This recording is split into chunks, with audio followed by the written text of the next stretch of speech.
This is a picture of my dad in 1940, and I believe this was taken before he shipped out. He served in World War II in Burma, as well as in the United States down in the South. He went to theology seminary school in South Carolina, and I'm really curious where he was born. I know that he was born in a certain part of the state of New York, so I'm going to go ahead and I'm going to go into some steps. I'm going to share my screen here and how I can go about looking up my dad on Ancestry.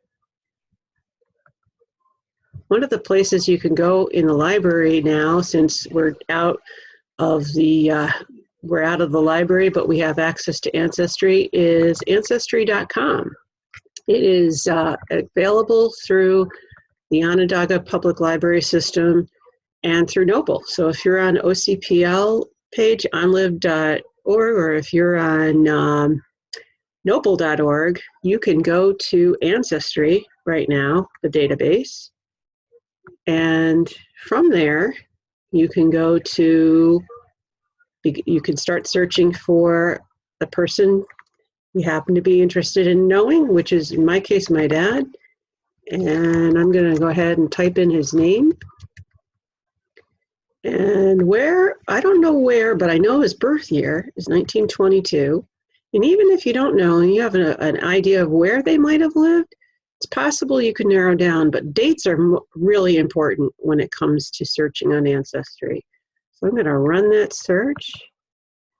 And because he has a tree out there that my family's been working on, I noticed right away there are some lists here. You have to kind of narrow it. We might have to narrow some things down, but I happen to know that there was a list created for census statistics, and it would help if I also had his middle name too. So let me go ahead back there and I can edit my search, and I'll put in his middle name, which had an N. I'll go ahead and search one more time,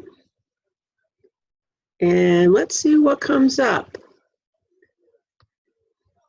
For that year, Robert N. Wright. Uh-oh, we're off in the woods here, or the weeds as they say.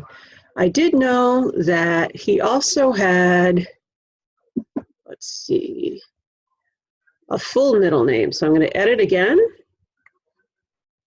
and put in the full middle name and search again. So you can keep going back and edit each time. It's not a chance, not in one chance that when you run a search, you see there are filters over here on the left-hand side.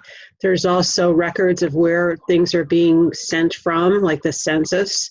And I noticed right away, there's his birth date. I do know his date, and it looks like it was in New York City, Mineola. I did not know that. I had no idea where he was born. So I'm going to view the image.